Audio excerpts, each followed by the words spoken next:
The champagne bubbles tickled my nose as Karina thrust the second glass into my hand, her perfectly manicured fingers refusing to accept my protests.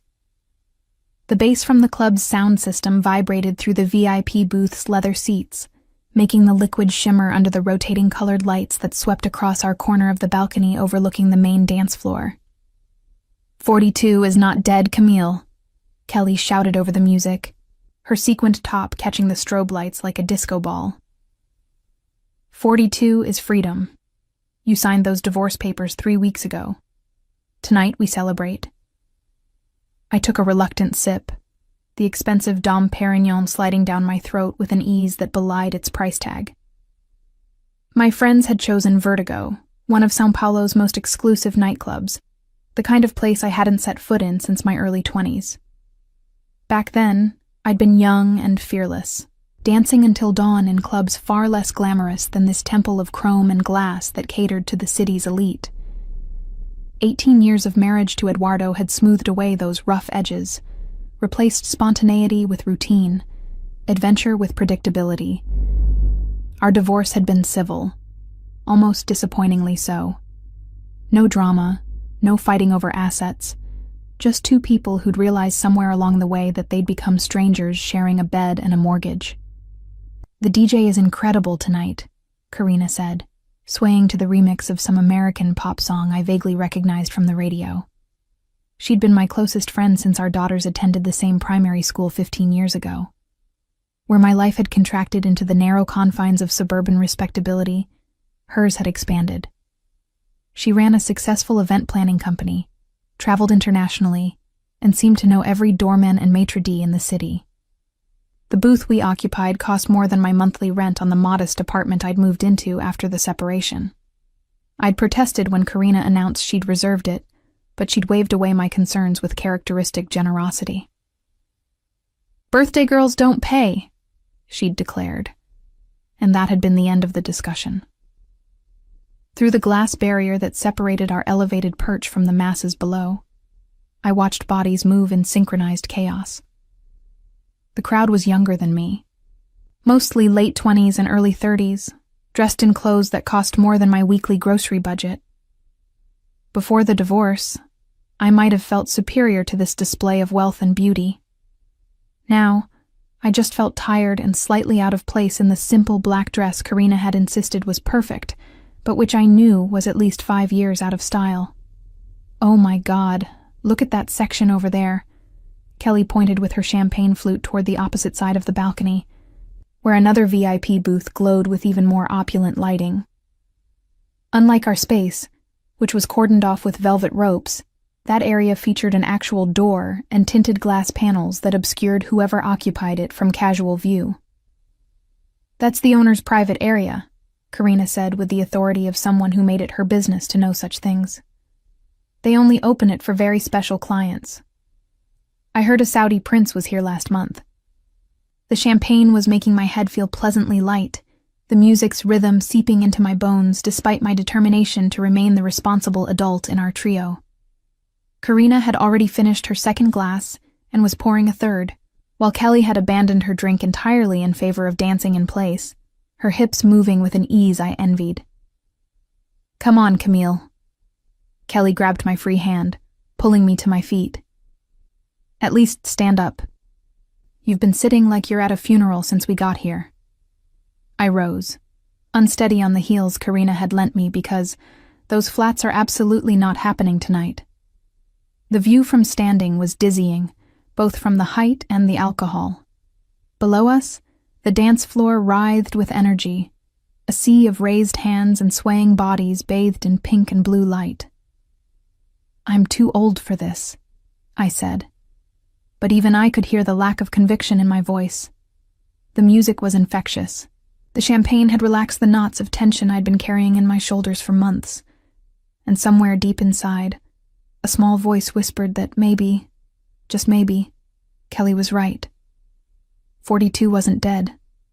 42 was just beginning. "You know what you need?"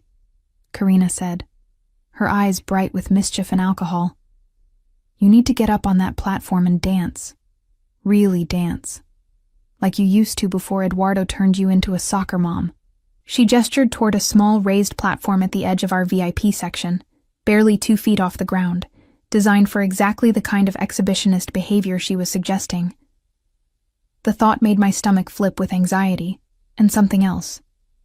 Something that felt dangerously close to excitement. "Absolutely not," I said.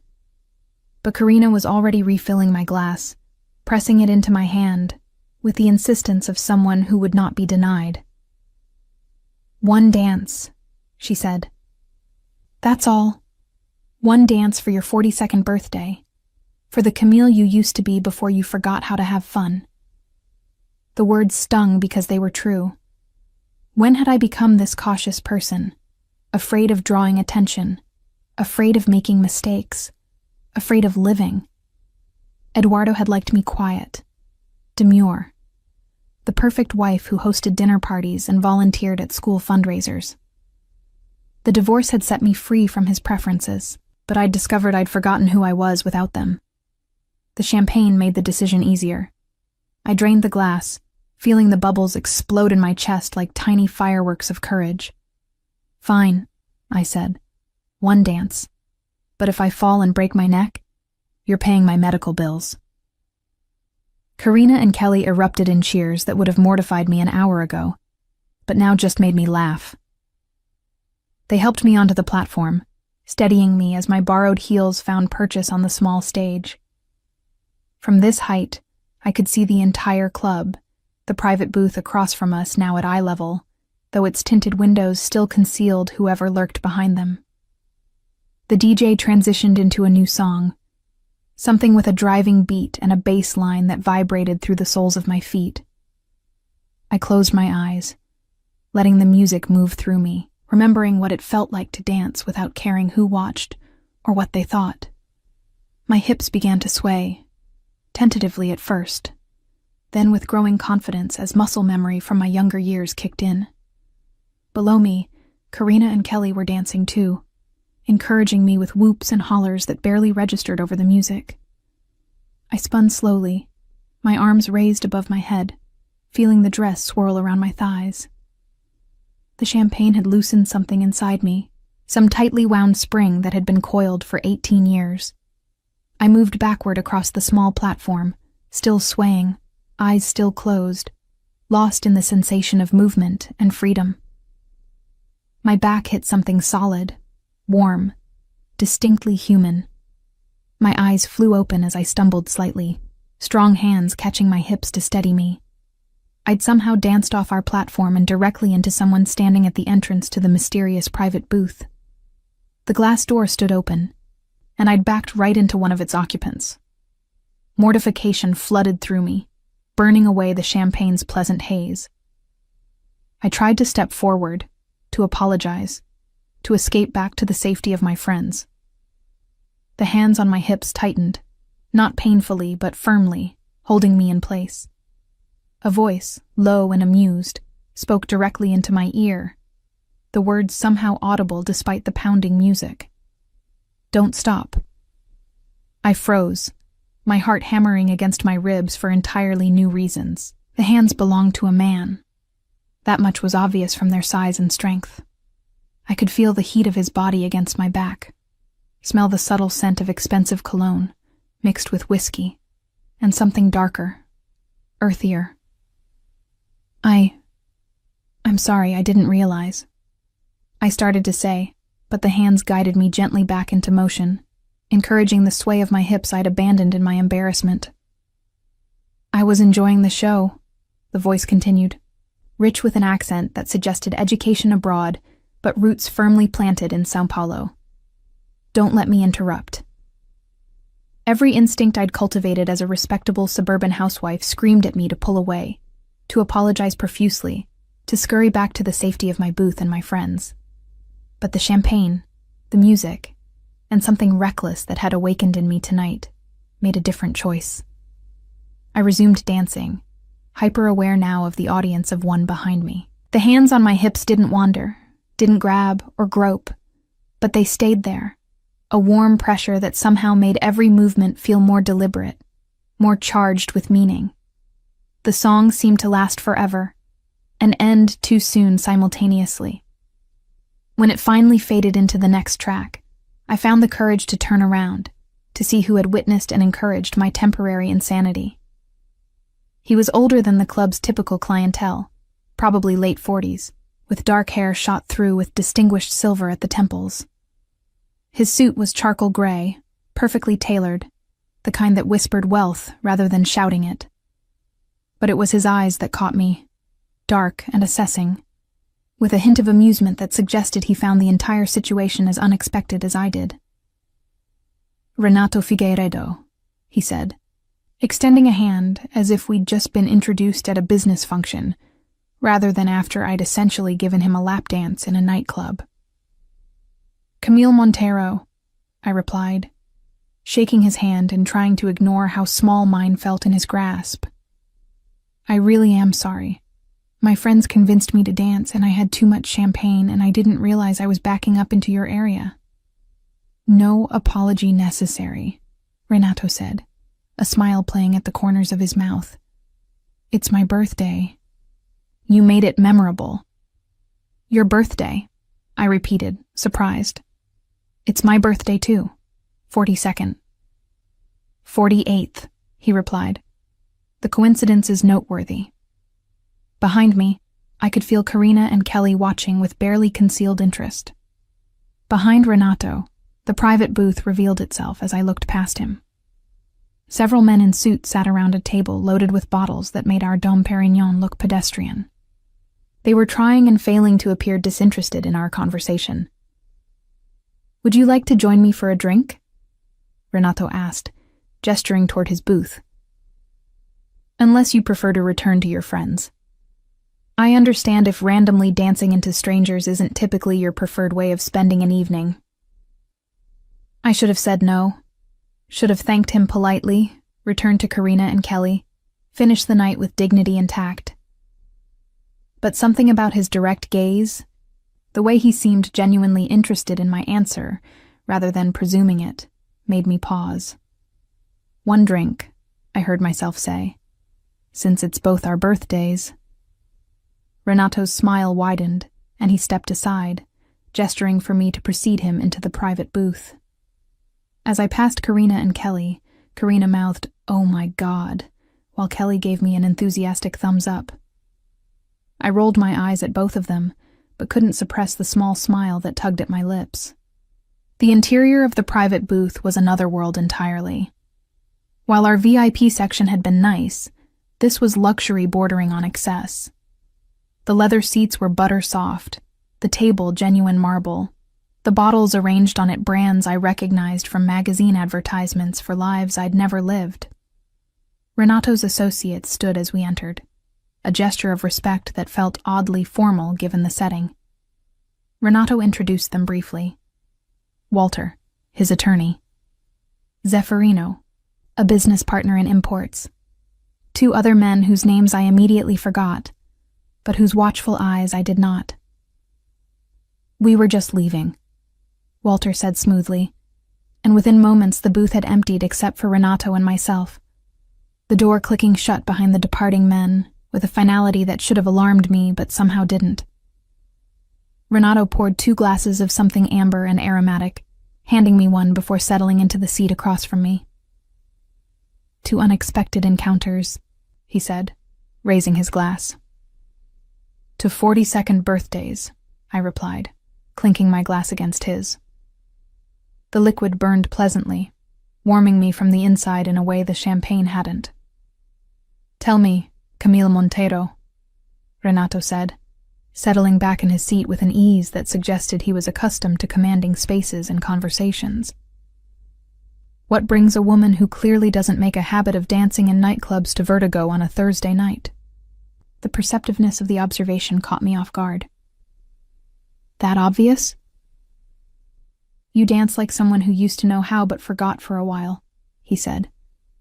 "And when you opened your eyes and realized you'd backed into me, you looked like you wanted the floor to swallow you whole, not the reaction of someone comfortable in this environment." I took another sip of the whiskey, using the moment to decide how much truth to offer this stranger. "Divorce," I finally said. Finalized 3 weeks ago. My friends decided I needed to celebrate my freedom and my birthday simultaneously. Something shifted in Renato's expression, a flicker of understanding. 18-year marriage?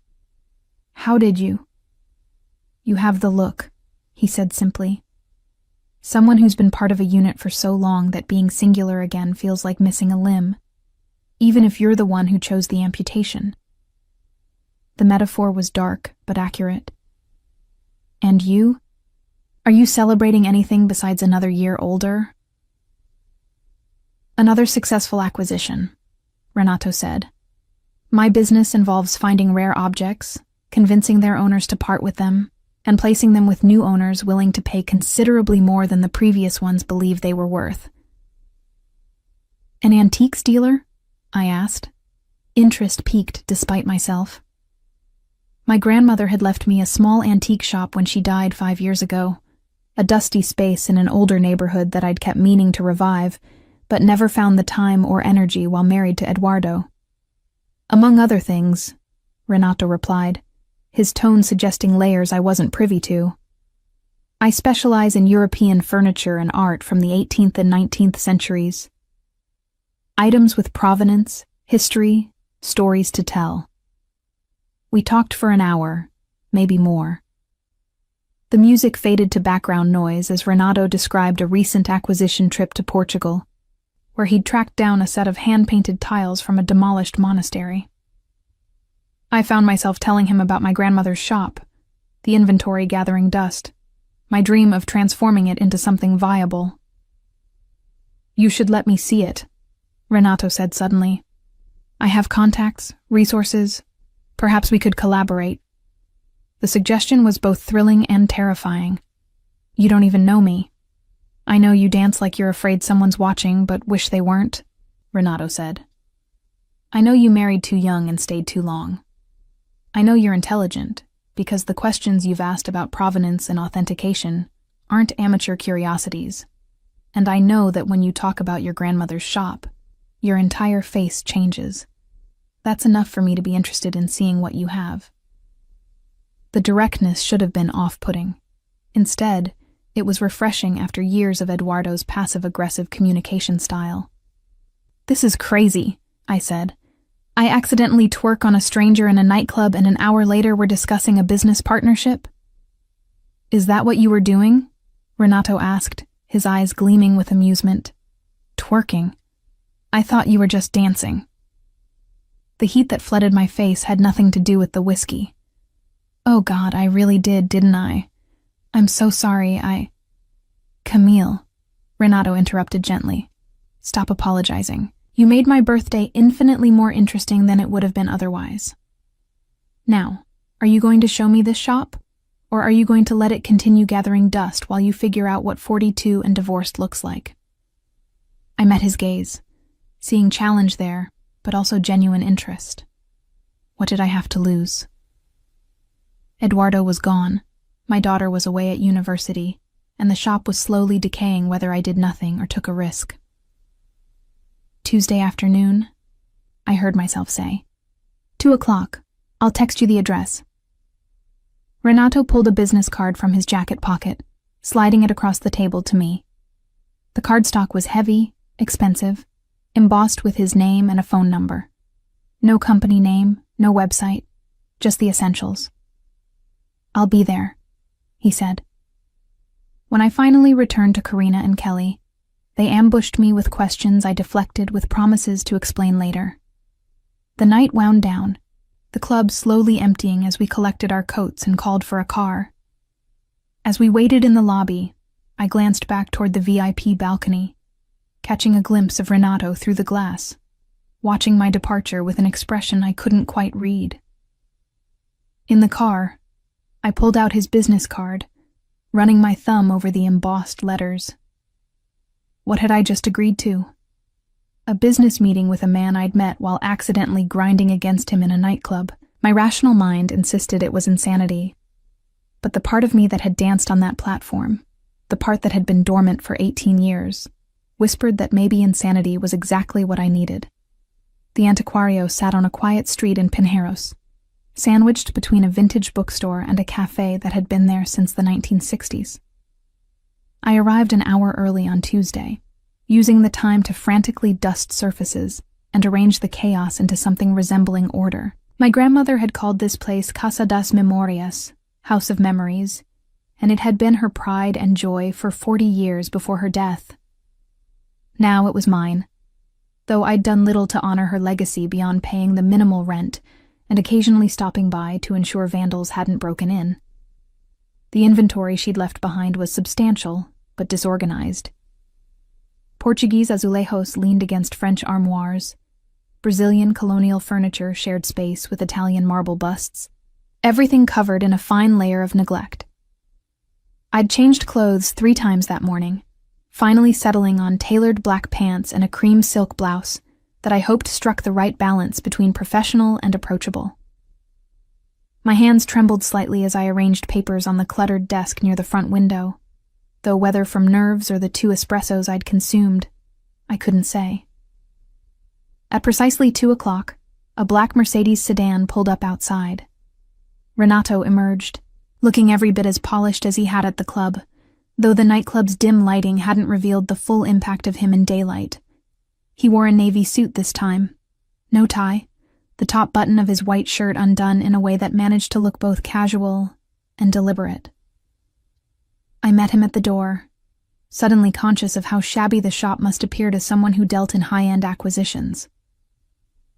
"Welcome to the chaos," I said, trying to keep my tone light despite the anxiety coiling in my stomach. Renato stepped inside, and I watched his eyes move methodically across the space, cataloging, assessing. He said nothing for a long moment, just walked slowly through the narrow aisles between furniture and crates, occasionally pausing to examine something more closely. "Your grandmother had excellent taste," he finally said, running his hand along the carved back of a 19th century settee, "and terrible organizational skills." Despite myself, I laughed. That's the most diplomatic way anyone's ever described this place. "How much of this inventory have you cataloged?" Renato asked, pulling out his phone and snapping photos of various pieces. "Cataloged?" I repeated. "There's a ledger she kept, but it's mostly in Portuguese, and her handwriting was atrocious. I've been meaning to digitize everything, create a proper database, but between the divorce and work." I trailed off, the excuses sounding hollow even to my ears.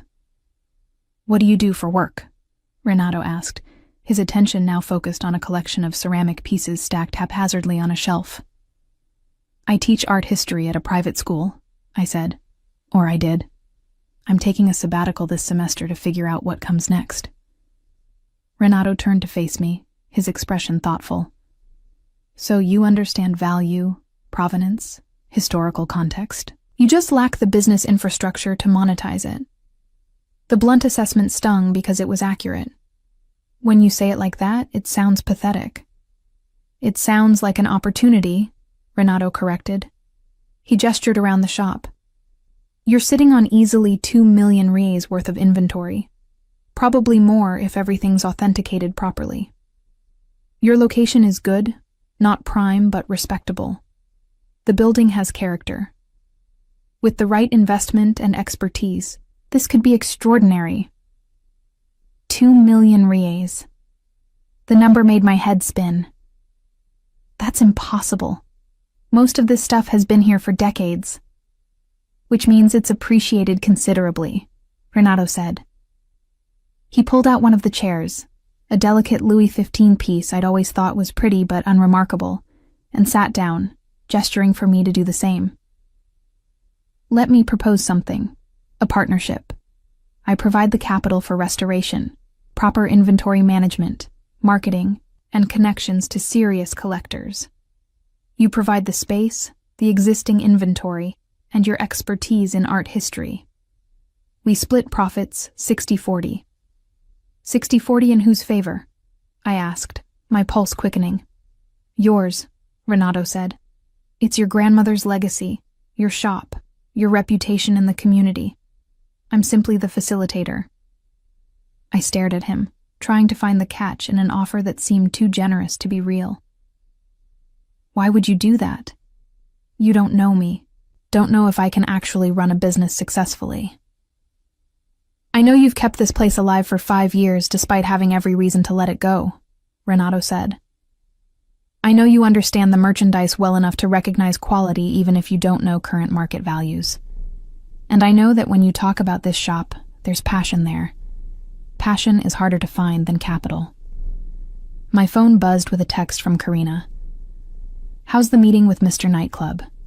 Don't do anything I wouldn't do, which leaves you plenty of options. I silenced it, focusing on Renato. What's the timeline you're imagining? 6 months for initial inventory and authentication, Renato said. 3 months for necessary restoration and shop renovation. 9 months total before we relaunch as a serious player in São Paulo's antiques market. I have a team that can handle the heavy lifting. Appraisers, restorers, designers.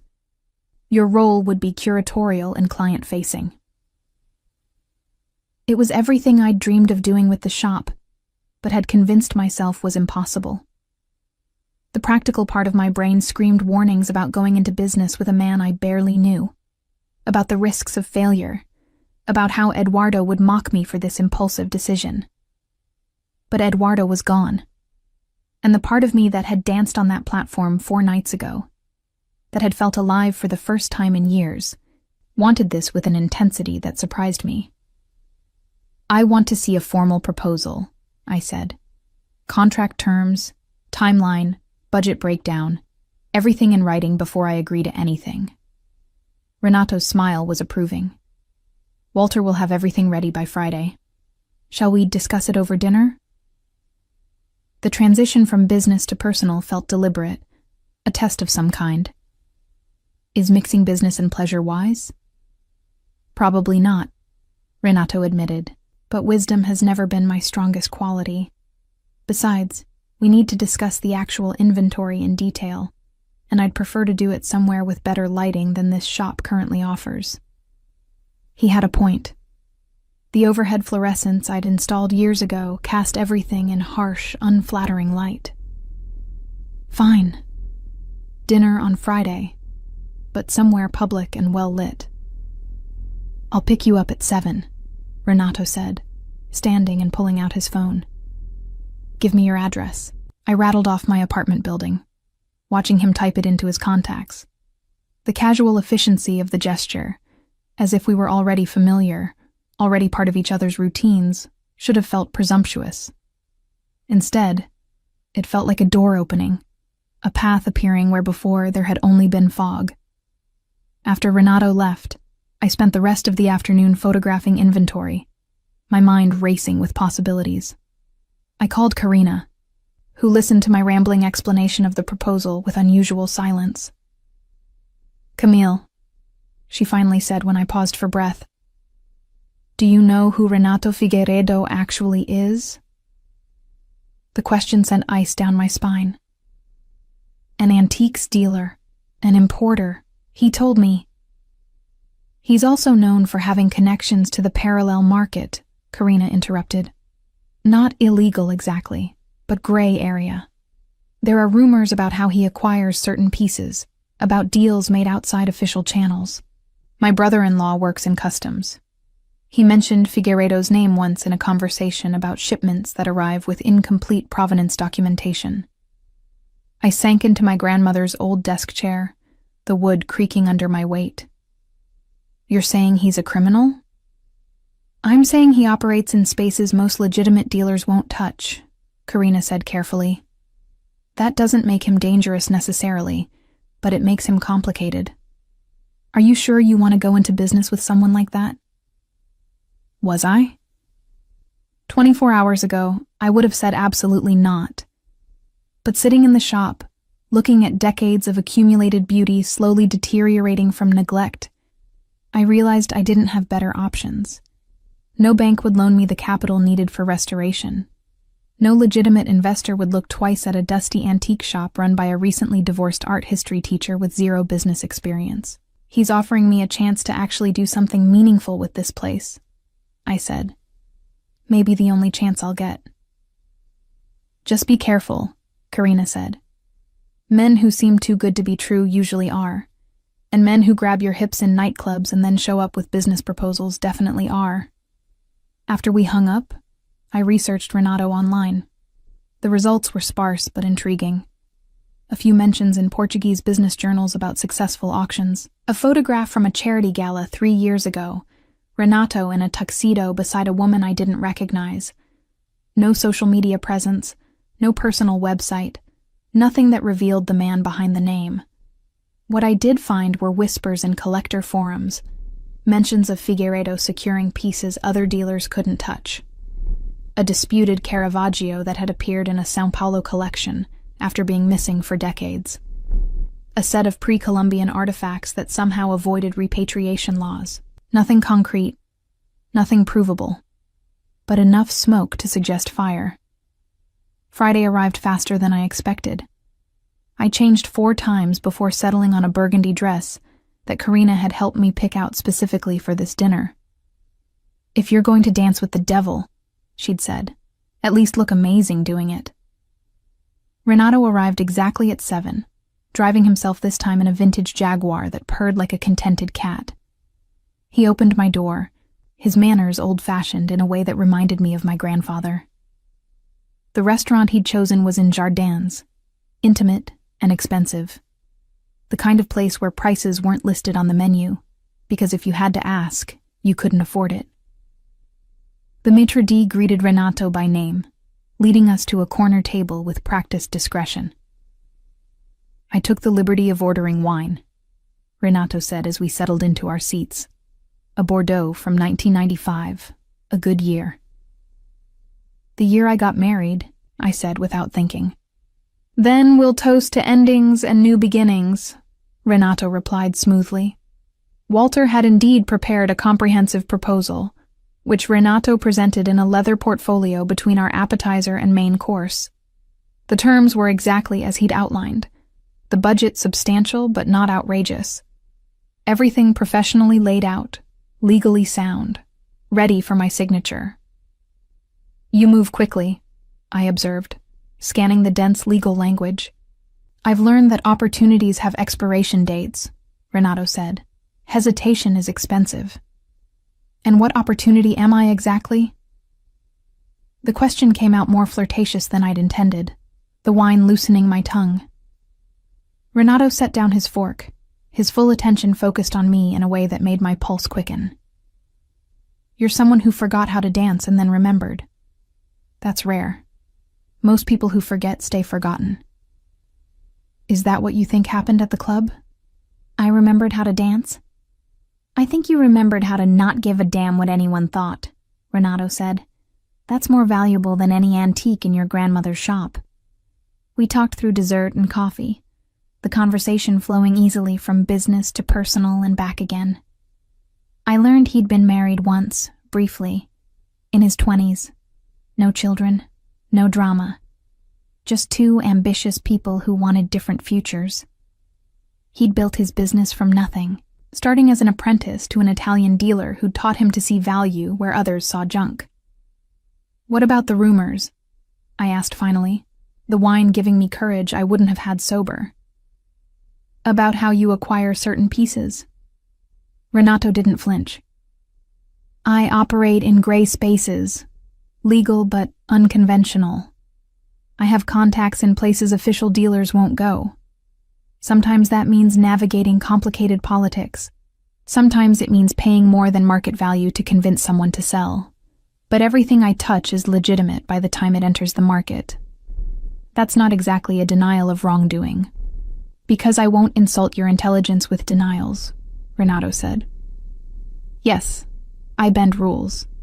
Yes, I have relationships with people others consider unsavory. But I've never dealt in stolen goods, never trafficked in blood antiquities, never built my business on anyone's suffering but my own." The honesty was disarming. Eduardo had lied about everything from his whereabouts to his feelings. Renato's directness, his refusal to sugarcoat his reality, felt like oxygen after years of suffocation. "I need to think about this," I said, gesturing to the contract. "It's a big decision." "Of course," Renato said. "Take until Monday." But Camille, don't think too long. The version of you that danced on that platform 4 nights ago already knows what you want to do. He drove me home, walking me to my apartment building's entrance like we were teenagers on a first date. At the door, he caught my hand, bringing it to his lips in a gesture so old-fashioned it should have been ridiculous, but instead sent heat racing up my arm. "Whatever you decide about the business," he said softly, "I'd like to see you again, if you're willing." I should have said no, should have kept professional boundaries firmly in place. Instead, I heard myself whisper, "I'd like that too." Over the weekend, I reviewed the contract obsessively, even consulting with a lawyer friend who declared it surprisingly fair. Monday morning, I texted Renato a single word: "Yes." His response came immediately: "I'll pick you up at 9 a.m. tomorrow. We have work to do." And just like that, my life shifted again, tilting toward something uncertain and thrilling and possibly dangerous. I thought about calling Karina, explaining my decision, but I knew what she'd say. Instead, I poured myself a glass of wine and stood at my apartment window, looking out at São Paulo's glittering skyline. Somewhere out there, Renato was probably doing the same thing. Planning, strategizing, moving pieces on a board I was only beginning to understand. But for the first time since my divorce, I felt like I was moving too. Not just reacting to life, but actively choosing it. The woman who'd backed into a stranger while dancing would have never made this choice. But she wasn't that woman anymore. She was becoming someone new, someone braver, someone willing to risk falling for the possibility of flying. The transformation of Casa das Memorias began with ruthless efficiency. Renato arrived that first Tuesday morning with a team of 6 people: appraisers, photographers, a database specialist, and 2 restoration experts who spoke in rapid Portuguese about varnish deterioration and wood rot as they moved through the shop with practiced eyes. I'd expected to feel overwhelmed, pushed aside in my own grandmother's space. Instead, Renato positioned me at the center of everything. Every piece required my approval before being cataloged. Every restoration decision came to me first. Every strategic choice about which items to prioritize was mine to make. "This is your vision," he said, when I questioned why he kept deferring to me. "I'm just the money and the muscle. You're the heart." The work was exhausting and exhilarating in equal measure. We discovered treasures I'd walked past for years. A signed Portinari sketch hidden behind a cracked mirror, a set of imperial-era Brazilian silverware wrapped in newspaper from 1889, Portuguese tiles that authenticated back to a demolished Lisbon palace. Each discovery felt like unwrapping a gift from my grandmother, her final lessons in seeing beauty, where others saw only dust. Renato worked beside me most days, his expensive suits replaced by more casual attire that still managed to look tailored. I learned he was meticulous to the point of obsession, that he had an encyclopedic knowledge of European decorative arts, and that he drank his coffee black and strong enough to strip paint. I also learned he was generous with his team, paying them well above market rates, and treating them with respect that seemed rare in São Paulo's luxury goods world. The restoration experts, twin brothers named Zeferino and Klaus, had worked for him for 15 years. "He found us when we were apprentices with nothing," Klaus told me one afternoon. "Gave us opportunities no one else would. We'd walk through fire for him." The loyalty was touching and slightly unnerving. What kind of man inspired such devotion? And what did it cost him to maintain it? 6 weeks into the project, Renato invited me to dinner at his home in Jardim Europa, one of São Paulo's most exclusive neighborhoods. I'd assumed he lived in a modern apartment, all glass and steel and minimalist design.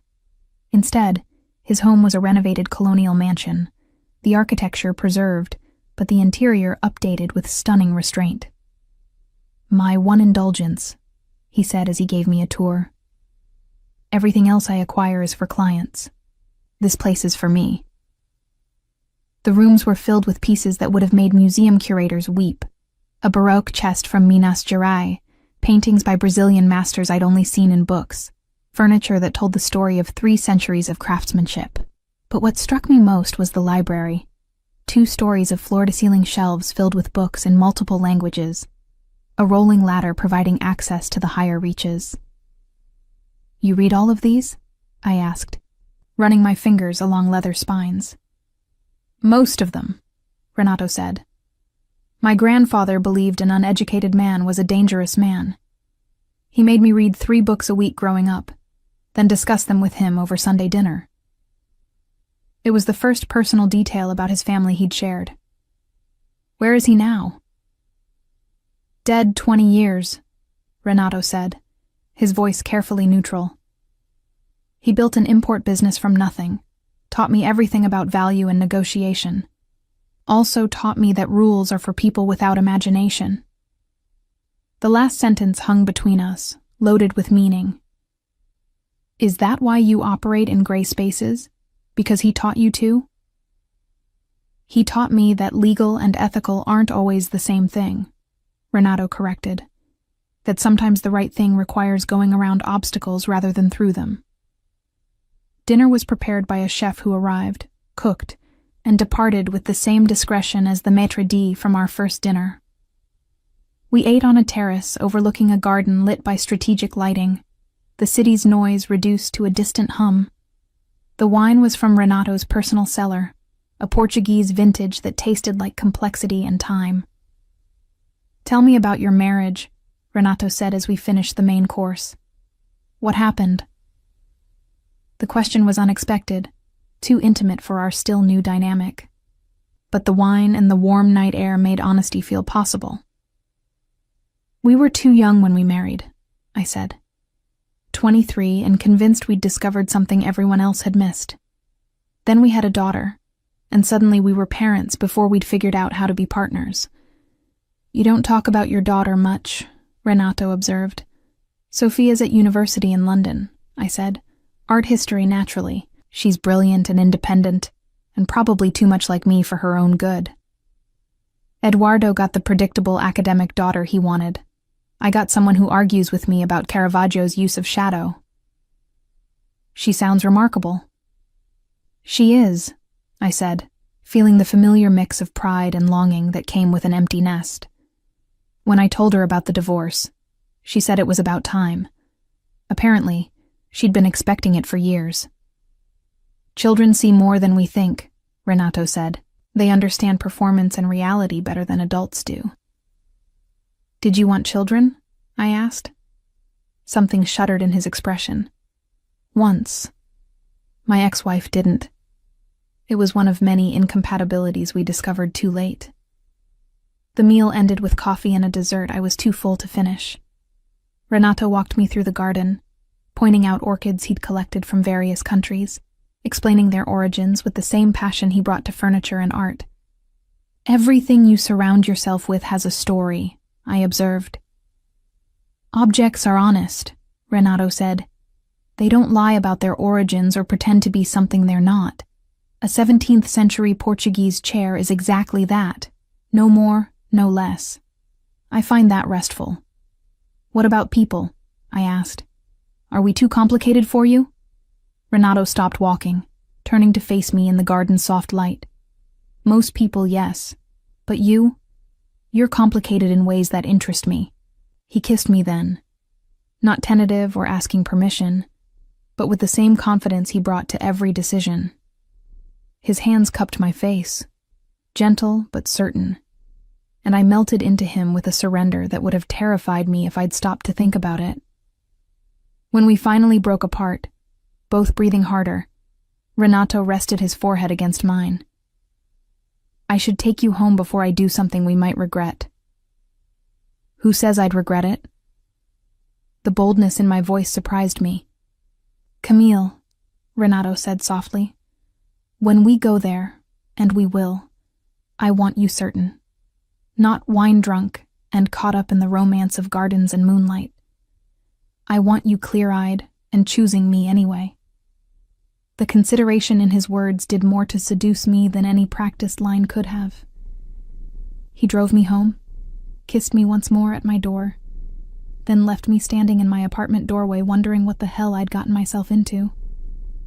The next morning, I found a delivery at my door, a rare edition of a book on Portuguese ceramics I'd mentioned admiring weeks ago, wrapped in brown paper with a note in Renato's precise handwriting. For your education. Though I suspect you could teach the author a few things. R. Work on the shop intensified. We were approaching the 3-month mark, and Renato wanted to host a soft opening for select collectors, a way to test the market before our official launch. The shop had been transformed. New lighting that made everything glow. Restored floors that gleamed. Strategic staging that turned jumbled chaos into curated elegance. I barely recognized the space my grandmother had left me.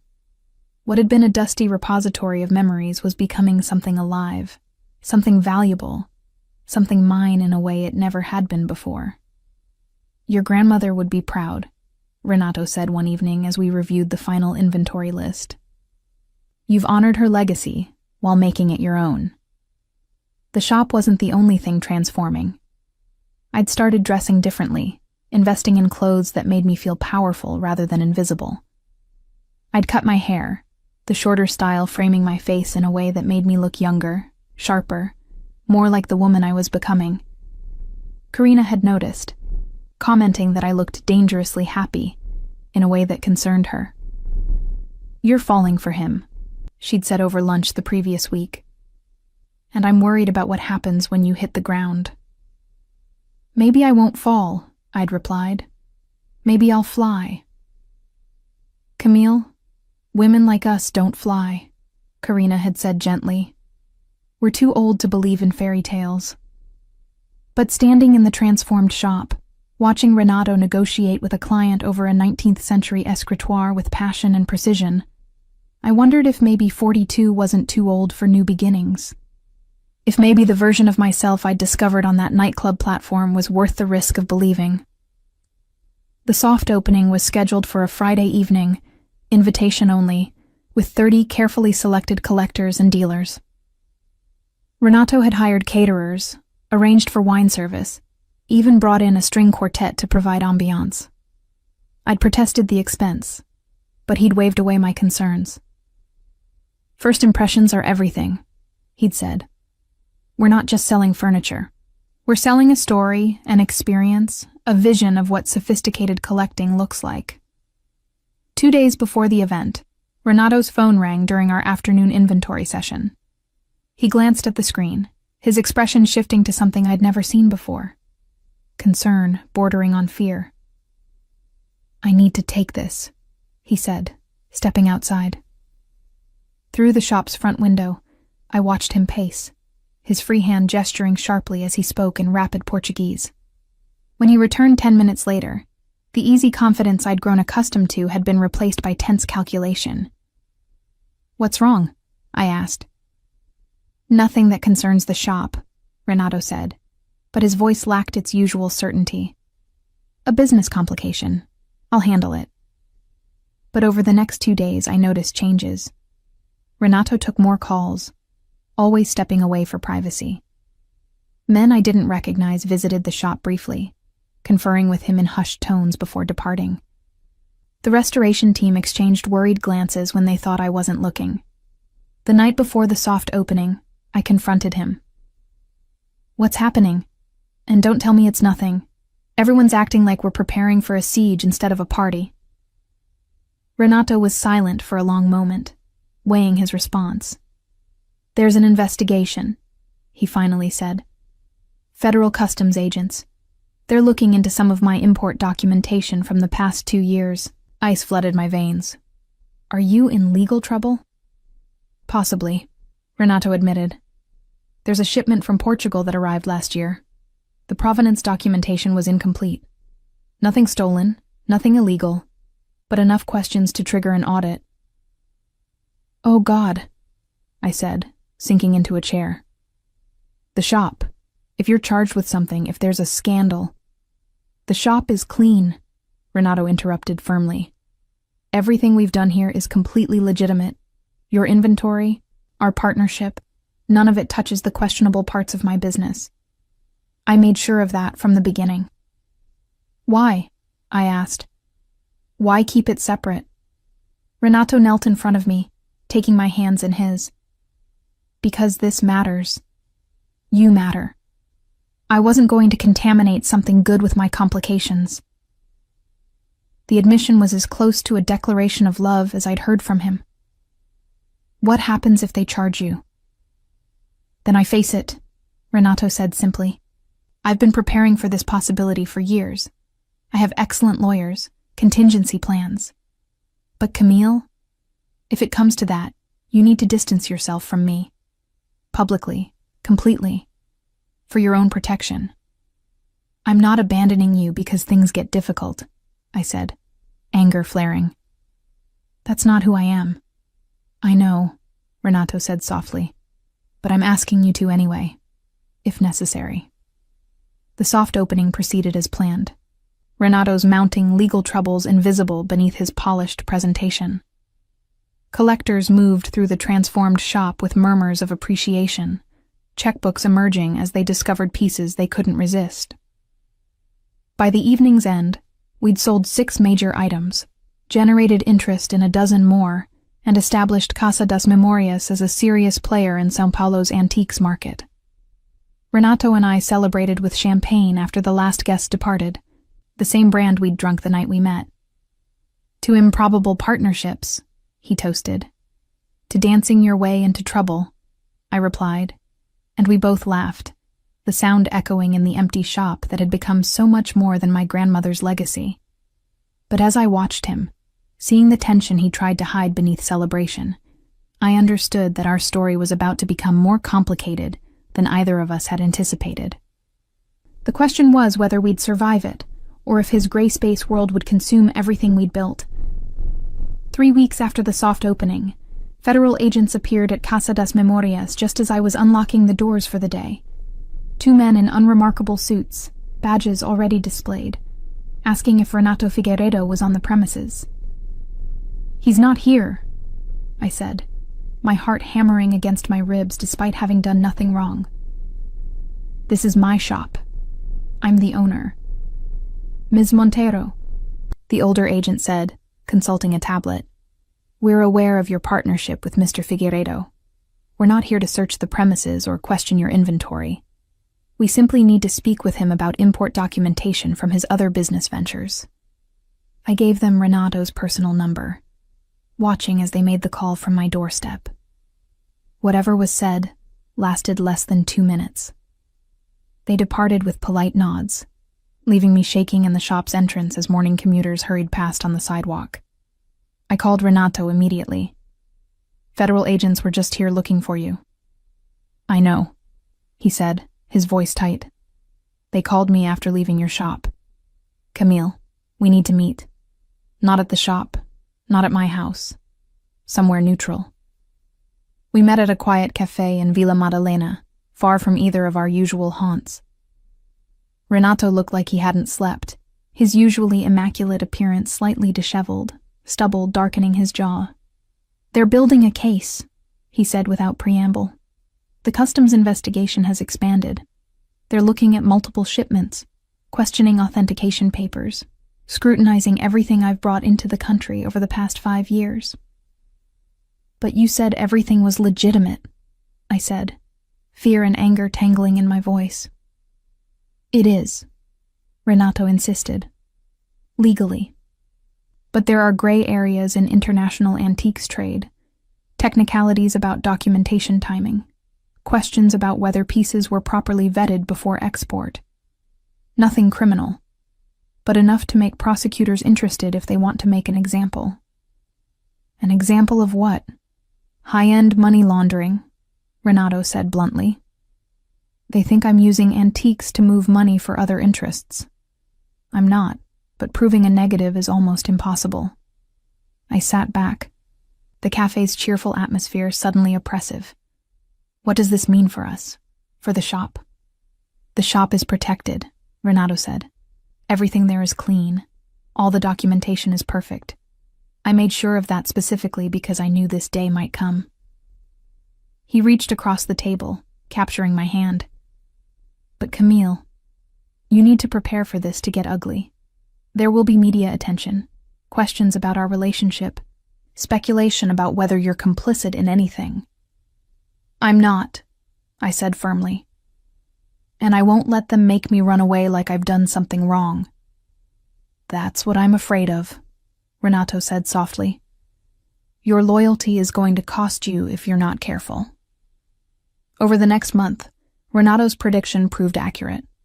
A business reporter from Estado got wind of the investigation and published a speculative piece about São Paulo's antiques underworld that mentioned Renato by name. Within days, other outlets picked up the story, each one adding more sensational details. Casa das Memorias got caught in the crossfire. 2 scheduled auctions were postponed by nervous clients. A profile piece in a design magazine was killed at the last minute. Phone calls from potential buyers became less frequent, then stopped altogether. I watched our momentum evaporate like water on hot pavement, years of my grandmother's work, and months of our partnership dissolving because of association and innuendo. The financial impact was devastating. We'd invested heavily in restoration and marketing, counting on sales to recoup costs. Without revenue, we were burning through reserves at an alarming rate. I'll cover the shortfall, Renato offered when I showed him the month's dismal numbers. Absolutely not, I said. That'll just make it look like I'm benefiting from whatever they're accusing you of. We operate on what the shop generates, or we don't operate at all. Renato's legal team consisted of 3 attorneys led by Walter Diaz, the man I'd briefly met at the nightclub months ago.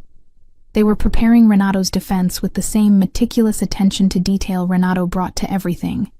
But even Walter admitted the optics were challenging. Federal prosecutors want high-profile wins, he explained during a meeting at Renato's house. Even if they can't prove money laundering, they can make your life hell with documentation violations, import technicalities, tax investigations. They'll squeeze until something breaks. Then we don't break, Renato said simply. But the pressure was building. Renato's other business interests, the import company, his network of international dealers, were all being scrutinized. Assets were frozen pending investigation. Bank accounts were audited. Every transaction from the past decade was being examined for irregularities. Through it all, Renato remained eerily calm, as if he'd been preparing for this siege his entire career. He attended meetings with attorneys, cooperated with investigators, produced documentation on demand, all while maintaining his work on the shop's inventory and our relationship. How are you so calm? I asked one night as we reviewed authentication certificates for a collection of Brazilian colonial silverware we were considering for auction. Because panic is expensive, Renato said. I learned a long time ago that the moment you show fear, you've already lost. So I don't show it. Even to me? He looked up from the certificates, his dark eyes holding mine. Especially to you. You see enough of my complications without having to see me fall apart. I wouldn't think less of you for being human, I said softly. I know, Renato replied, but I'd think less of myself. The investigation reached a turning point in December, 6 months after the federal agent's first visit. Prosecutors formally charged Renato with 3 counts of import documentation fraud and 1 count of tax evasion. The charges were serious, but far from the money laundering allegations that had dominated media speculation. Walter called it a victory. They had nothing concrete, so they're going for technical violations.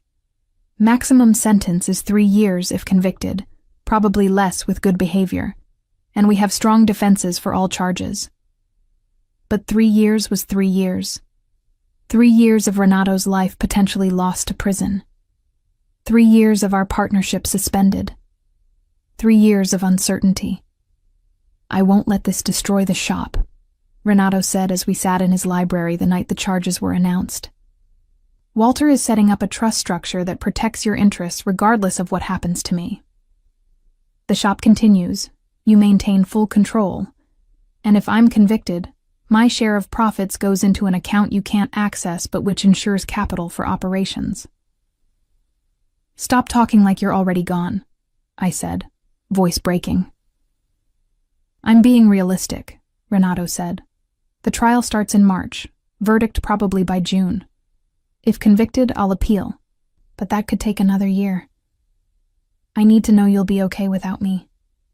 I don't want to be okay without you, I said, tears finally spilling over. I want you here, fighting this with me, not planning for your absence like it's inevitable. Renato pulled me against his chest, his hand stroking my hair with uncharacteristic tenderness. I've made peace with whatever happens, he said quietly. I knew the risks of how I operated. I'm not afraid of consequences, but I am afraid of destroying you in the process. Then don't, I said, pulling back to look at him. Don't push me away or try to protect me by leaving. Let me choose to stay. Let me choose you. Even if choosing me means enduring scandal and financial uncertainty and possible social exile. Even then, I said firmly, I didn't dance my way into your life to run away the first time things got hard. Renato kissed me then, deep and desperate, and I responded with equal intensity. We made love that night with an urgency born of uncertainty. Each touch weighted with the possibility of it being temporary, each moment of connection precious because we didn't know how many remained. Afterward, lying in his bed surrounded by the antiques and art he'd spent a lifetime collecting, I understood something fundamental. I'd fallen completely, irrevocably in love with a man whose future was anything but certain, and rather than terrifying me, the realization felt like liberation. Whatever happens at trial, I said into the darkness, we face it together. No more protecting me, no more trying to shoulder everything alone. Partnership means the hard parts too. You're remarkably stubborn, Renato murmured, his arm tightening around me. I learned from the best, I replied. The months leading to trial were a strange limbo. The shop existed in a holding pattern. We maintained inventory, kept regular hours, saw occasional clients, but major deals remained elusive.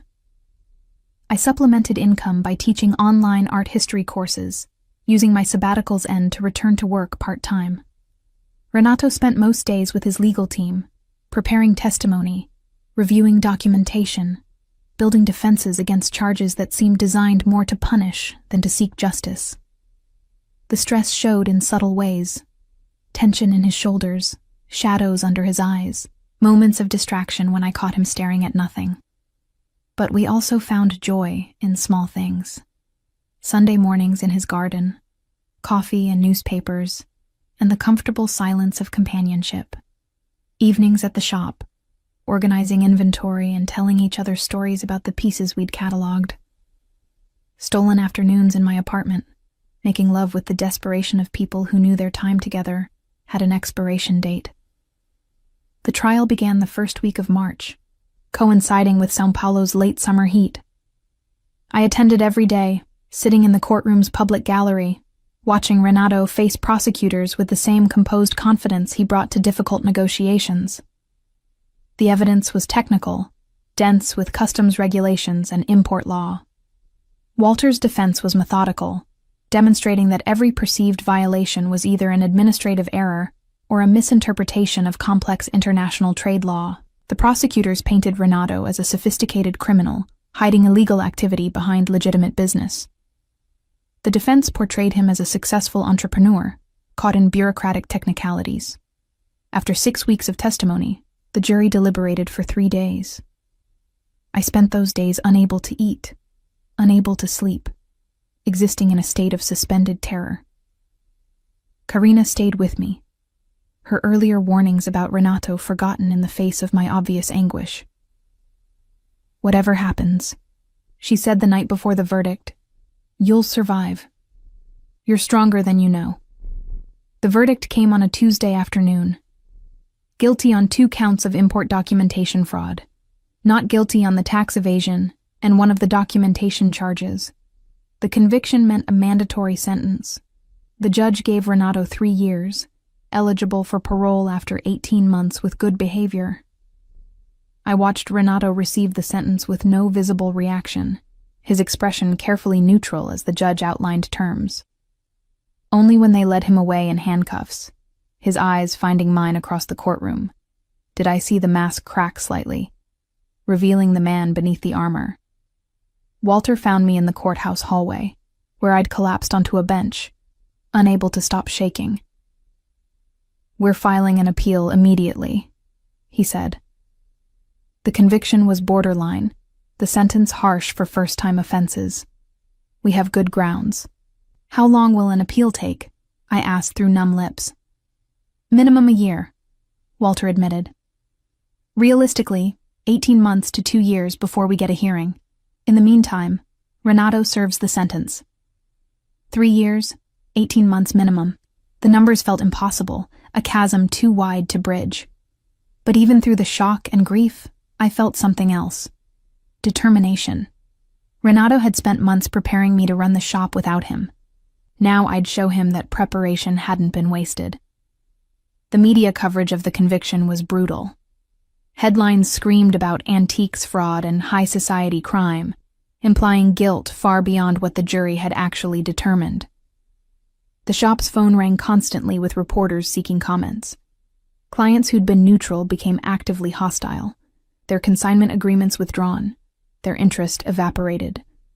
Within 2 weeks of the verdict, Casa das Memorias had lost 60% of its scheduled business.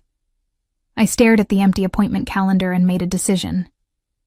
If conventional clients wouldn't work with us, we'd find unconventional ones. If São Paulo's elite wanted to shun a shop associated with scandal, we'd build a different clientele. I reached out to younger collectors, people building first serious collections who cared more about quality and price than social acceptance. I partnered with interior designers in emerging neighborhoods, offering consignment terms established shops wouldn't consider. I leveraged my art history background to write authentication articles for trade publications, building credibility independent of Renato's tainted reputation. It was exhausting, humbling work. But slowly, gradually, the shop stabilized. Sales stayed modest, but consistent. The hemorrhaging of revenue stopped, then reversed. By the time Renato had served 6 months, Casa das Memorias was profitable again. Not spectacularly, but sustainably. I visited Renato every week at the minimum security facility, an hour outside São Paulo where he'd been assigned. The first visit had been terrible, seeing him in prison clothes, the institutional setting stripping away all the sophistication that was so integral to who he was. "The shop is doing well," I'd told him that first time, determined to be strong. "We sold the Baroque cabinet to a collector in Brasilia, and I've negotiated a consignment deal with 3 new designers." Renato had listened with evident relief. "You're saving what I couldn't," he'd said quietly. "Thank you." "I'm not saving it for you," I'd replied. "I'm saving it for us. So when you get out, we have something to come back to." As the months passed, our weekly visits became the rhythm around which I structured my life. Renato was adjusting to incarceration with the same strategic thinking he'd applied to business. He'd organized an art appreciation class for other inmates, leveraging his expertise into a way to make the time meaningful. He read voraciously, worked in the prison library, stayed physically fit. "I'm not wasting these years wallowing," he told me during one visit. "I'm preparing for what comes after." "What does come after?" I asked. "Whatever we build together," Renato said, his hand finding mine across the table. "If you'll still have me." "Always," I said, meaning it with every fiber of my being. At 45, I discovered I was better at business than I'd ever imagined. The shop that had nearly collapsed in the wake of Renato's conviction had evolved into something resilient and innovative. I'd expanded into online auctions, partnering with European platforms to reach international collectors. The physical space in Pinheiros became a showroom for authenticated pieces while the real business happened digitally, connecting buyers and sellers across continents. Renato's appeal moved through the legal system with glacial slowness. Walter kept me updated on progress, filing briefs and motions that seemed designed more to demonstrate activity than achieve results. "The system doesn't favor appeals," he admitted during one update. We're building a record for federal review, but that could take years. Meanwhile, my visits to Renato continued every Wednesday afternoon without fail. I watched the seasons change through the prison's visiting room windows. Summer heat giving way to autumn cool, winter rains washing the glass, spring blooming beyond the barbed wire. Inside, Renato remained constant, his spirits remarkably unbroken, despite the grinding tedium of incarceration.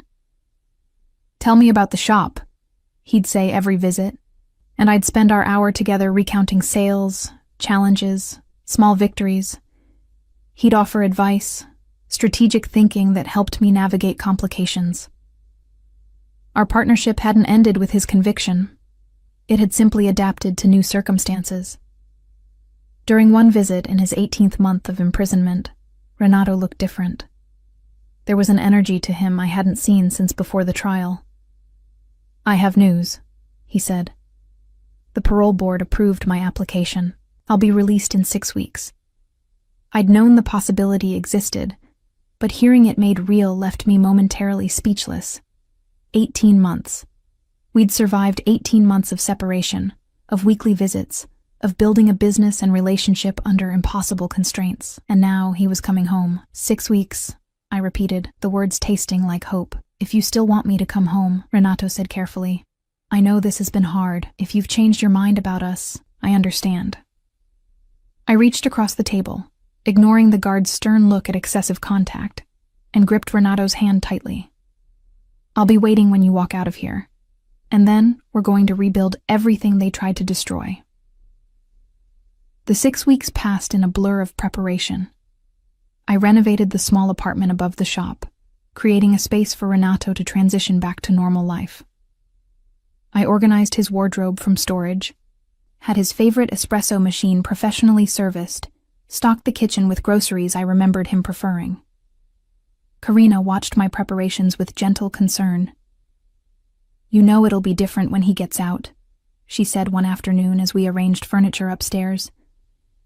"Prison changes people. You've both changed. Don't expect it to be exactly like before." "I'm not," I said. "We're different people than we were when this started. But different doesn't mean worse."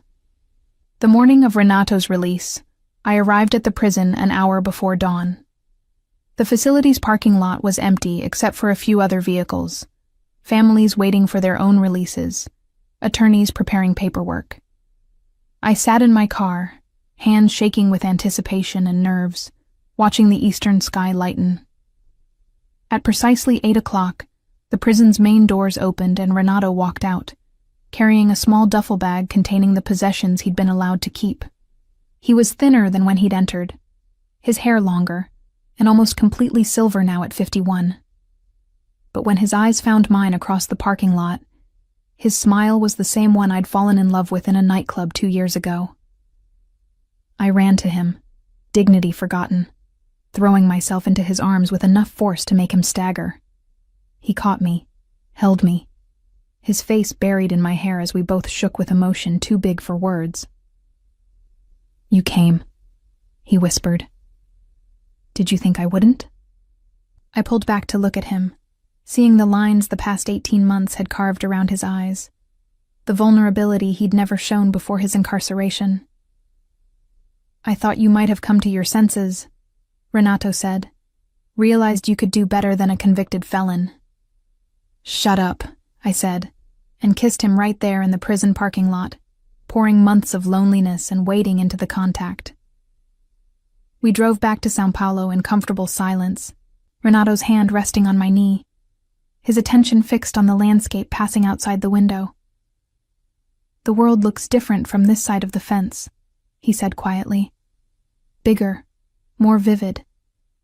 I'd brought him to the shop first, wanting him to see what we'd built during his absence. He moved through the renovated space with wonder, touching furniture he'd helped authenticate, examining the new organizational systems I'd implemented, reading the framed reviews from satisfied clients I'd hung on the walls. "You didn't just keep it alive," he said finally. "You made it better." "We made it better," I corrected. Your advice during visits, your contacts who still trusted us, your vision that guided everything.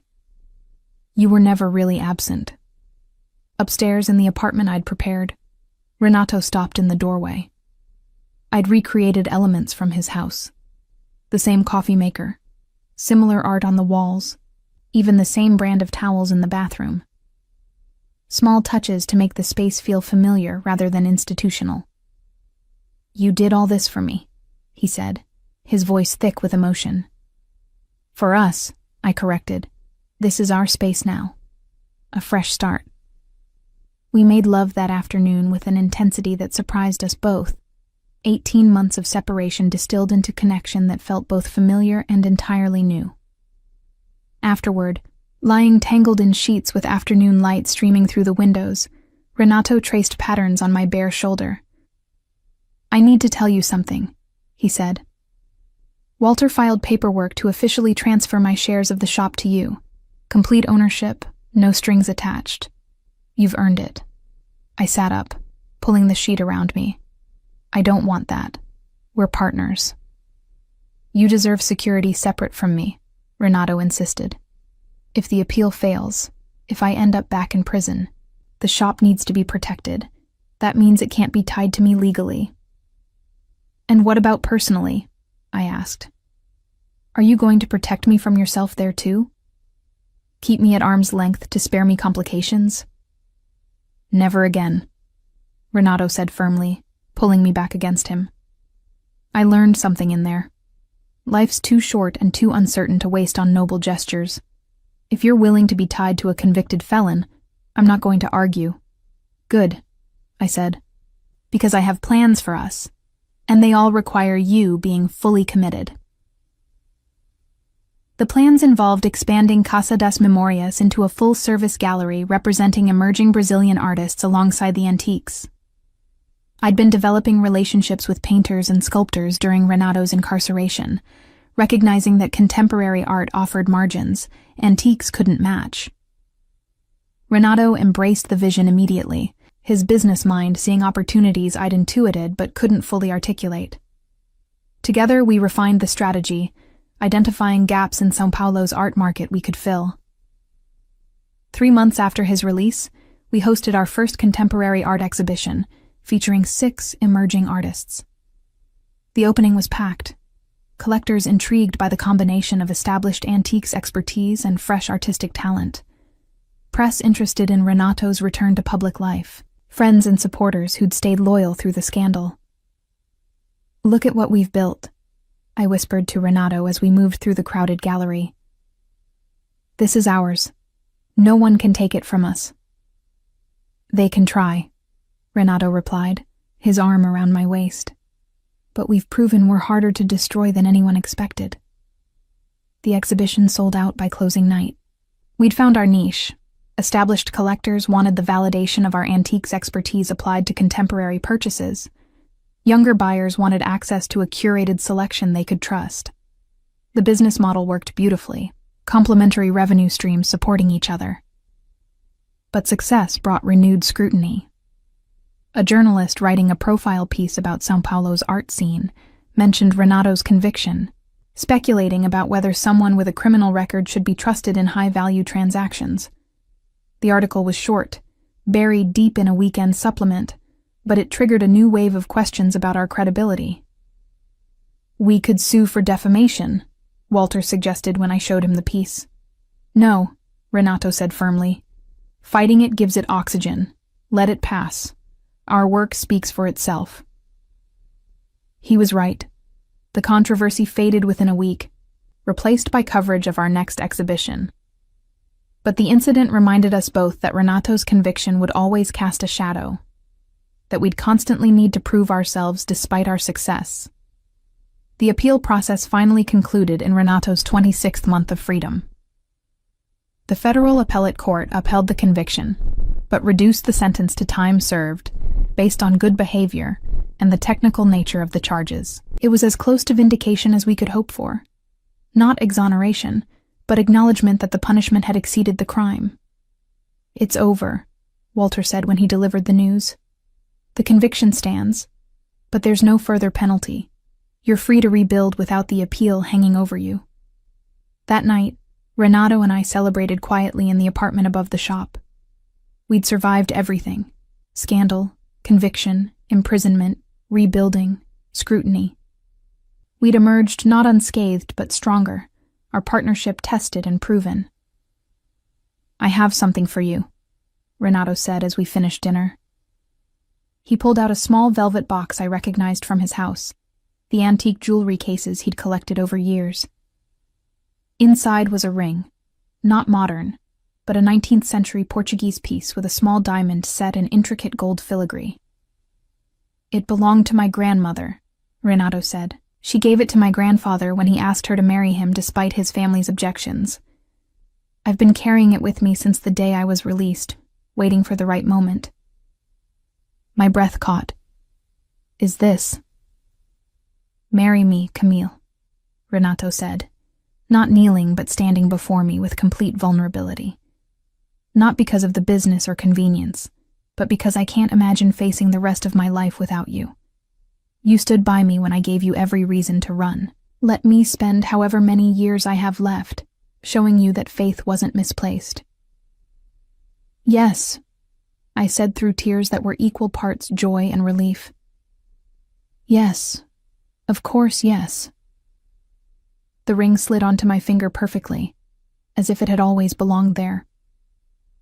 We made love that night, with the tenderness of people who'd survived the worst and chosen each other anyway, our bodies writing promises our voices couldn't fully articulate. At 47, engaged to a man who'd been to prison and back, running a business we'd built from scandal and determination, I'd never been happier. The life I'd imagined at 42, quiet, predictable, safely divorced, had been replaced by something infinitely more complicated and rewarding. "What should we do first?" I asked Renato as we lay in the darkness.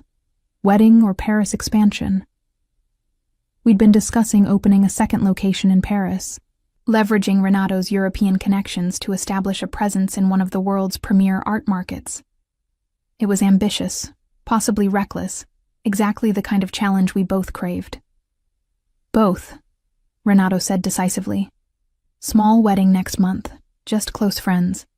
Then Paris by year's end. We're not getting any younger. Time to live like it matters." "It always mattered," I said, "even when it was hard."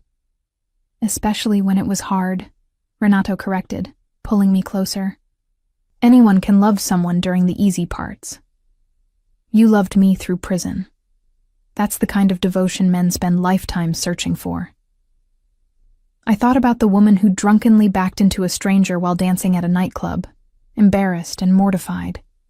She'd had no idea that moment would lead here, to a business partnership that survived scandal, a love that deepened through adversity, a future that looked nothing like the one she'd planned, but was perfect anyway. "Thank you," I whispered to Renato. "For what?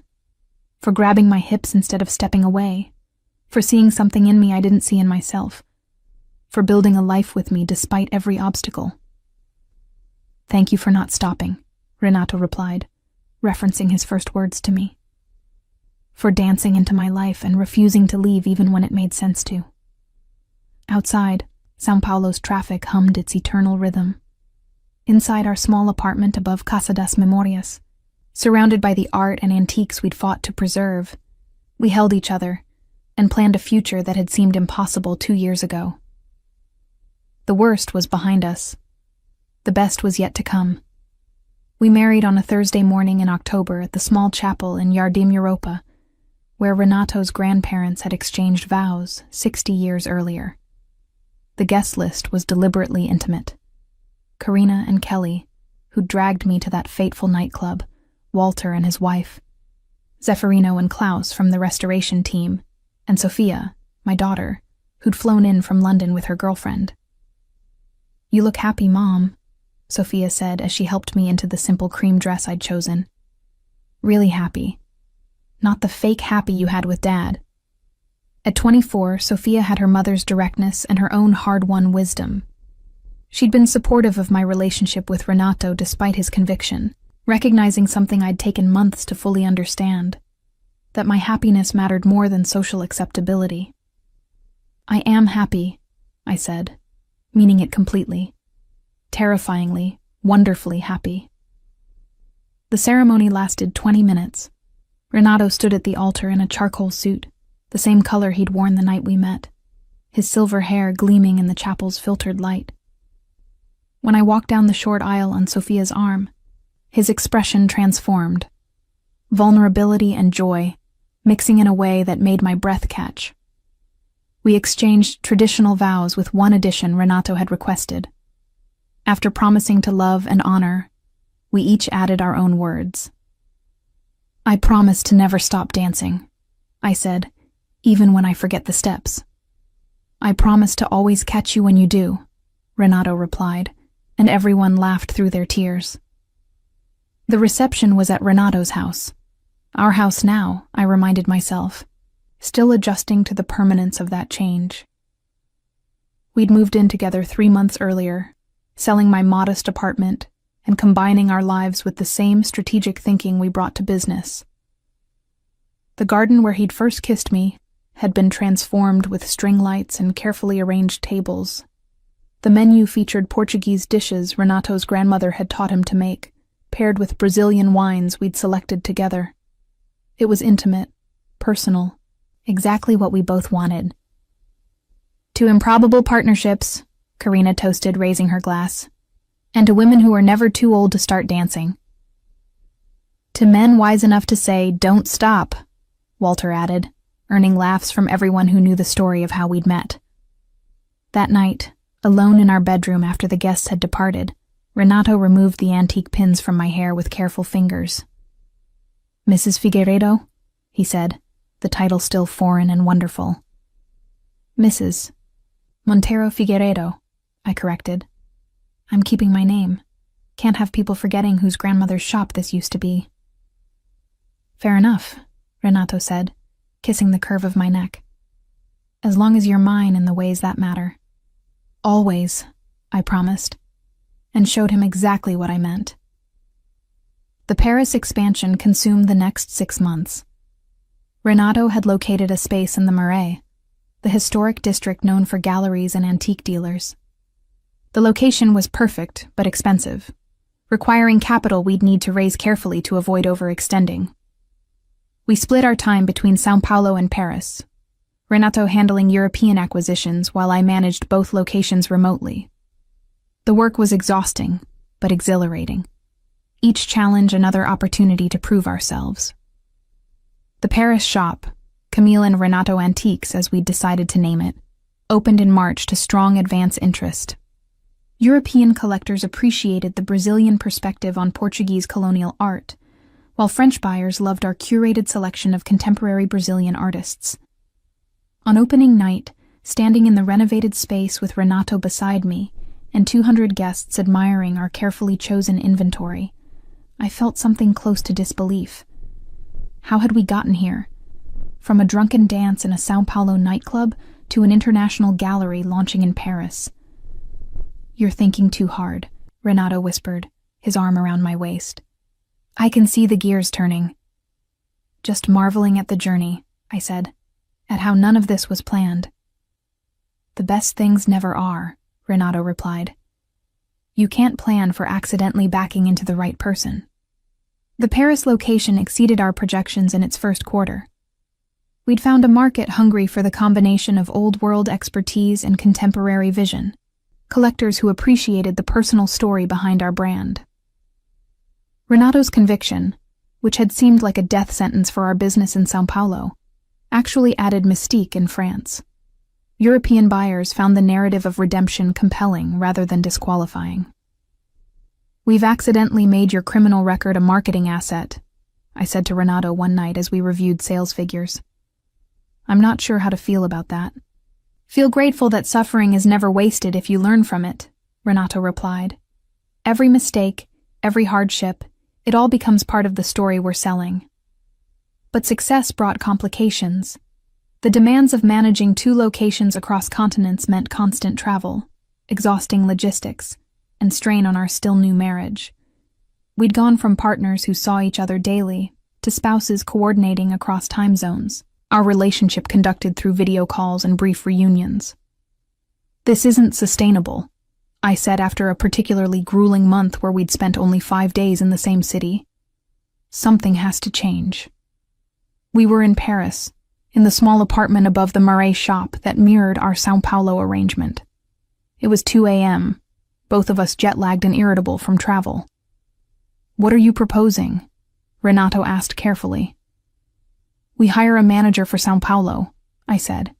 "Someone we trust to run daily operations while we establish the Paris location.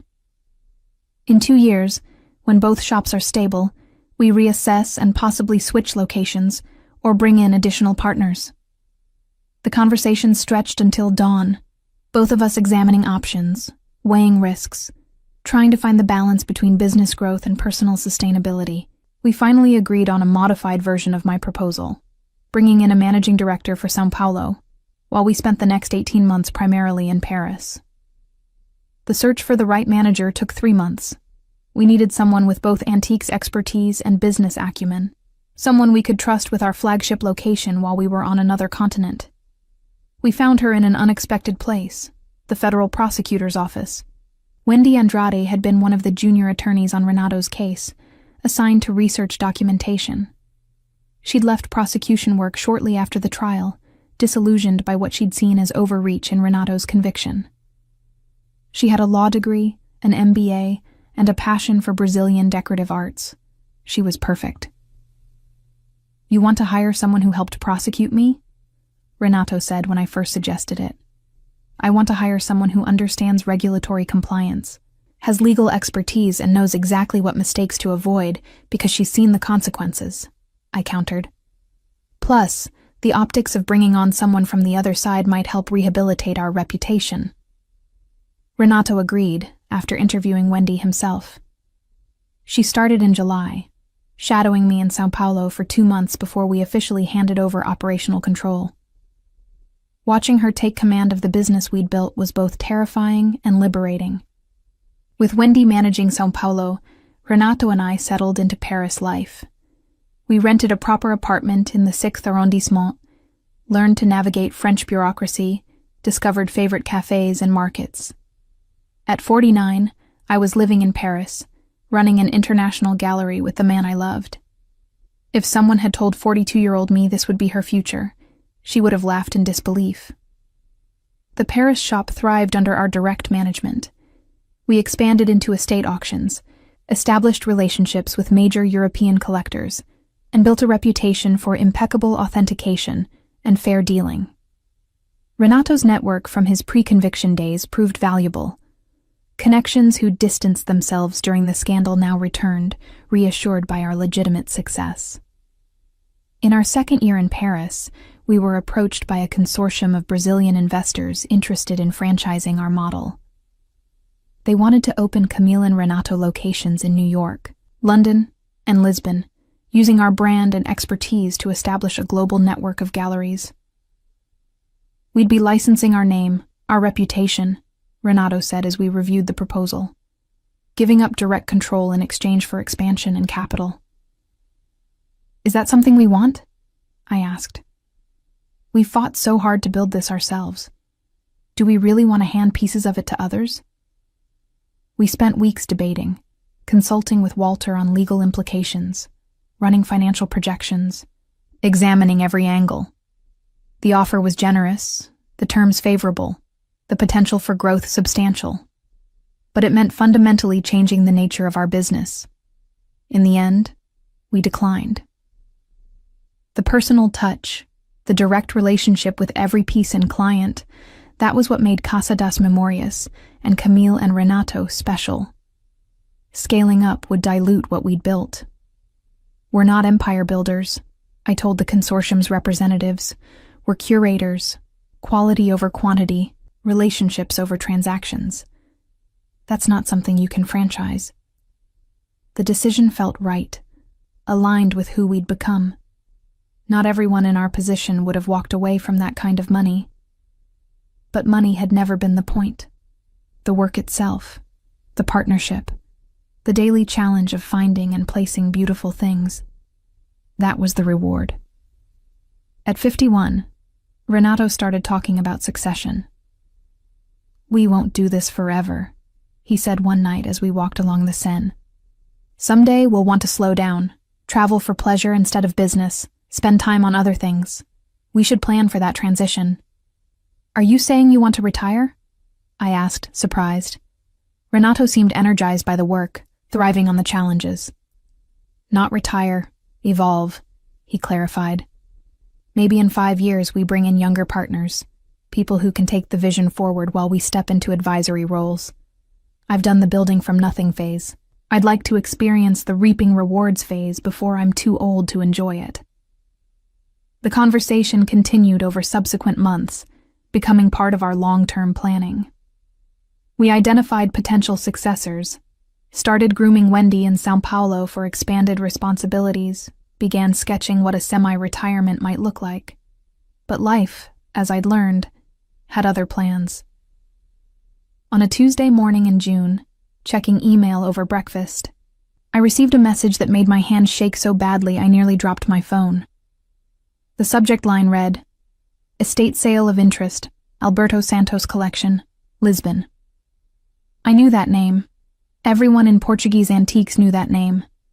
Alberto Santos had been one of Europe's premier collectors of Brazilian colonial art, his private collection rivaling major museums. He'd died 3 months earlier, and his estate was being liquidated through a series of highly exclusive auctions. "Renato," I said, my voice strange to my own ears. "We need to go to Lisbon. Now." The Santos estate preview was limited to 50 pre-approved dealers and collectors. Renato's conviction had initially excluded us from the list, but Walter had leveraged our Paris success and reputation to secure an invitation. We had 48 hours to view the collection before the first auction.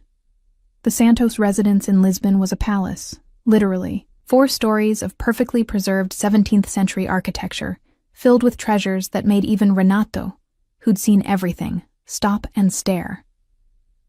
Brazilian Baroque furniture that had once graced colonial governors' residences, sacred art from demolished churches, ceramics and silverwork that documented 3 centuries of Portuguese-Brazilian exchange. "This is the collection of a lifetime," Renato whispered as we moved through the rooms. "Everything we've ever worked toward is represented here." "Can we afford to bid?" I asked practically. The estimates were astronomical, millions of euros for individual pieces.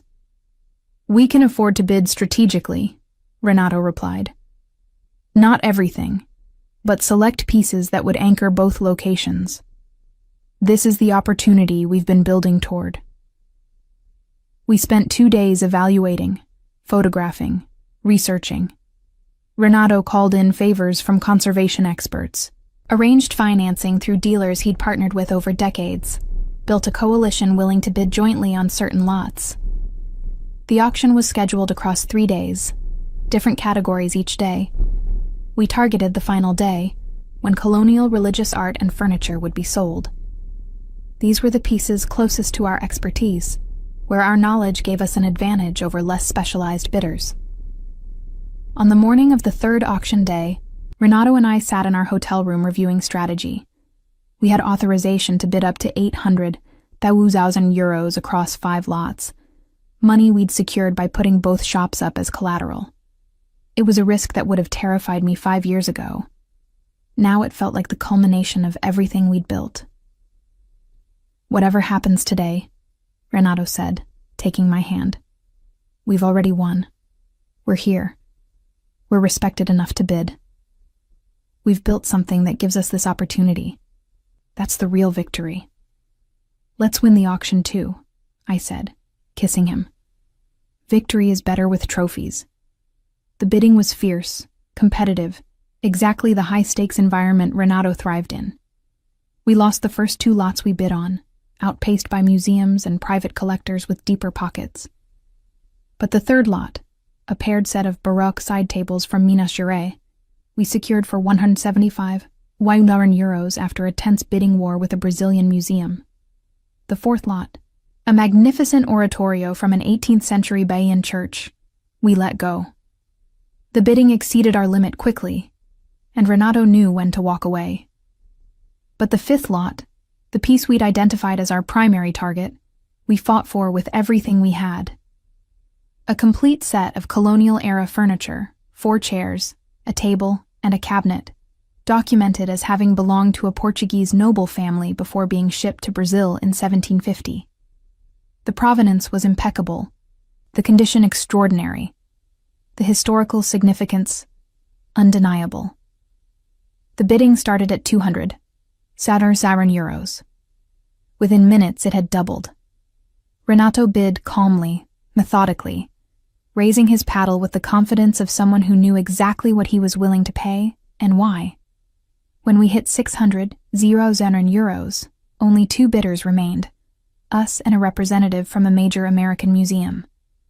At 700 euros, the museum representative hesitated, consulting via phone. Renato raised to 725 without blinking. The museum went to 750 Renato countered at 760 our absolute maximum. The room held its breath. The museum representative shook his head, withdrawing from bidding. The auctioneer's gavel fell. Sold to Paddle 47, Camille and Renato Antiques, for 760 euros. We'd done it, secured one of the most significant pieces in the entire estate. The room erupted in applause, recognition from our peers that we belonged at this level, that our journey from scandal to success was complete. That night, celebrating in our hotel room with champagne and exhausted elation, Renato pulled me onto his lap. "We just bet everything on a single purchase," he said. "We're either geniuses or fools." "We're dancers," I replied, thinking back to that nightclub platform. "We move without thinking too much about where we'll land. That's always been our strength." "Dance with me now," Renato said, standing and pulling me to my feet. There was no music, just the sound of Lisbon's traffic through the open window. But we swayed together in the hotel room, moving to a rhythm only we could hear. At 53, Renato looked distinguished in a way he hadn't at 48. The silver in his hair suited him. The lines around his eyes gave his face character. The confidence of survival and success made him more attractive than any physical feature. "I love you," I said against his shoulder.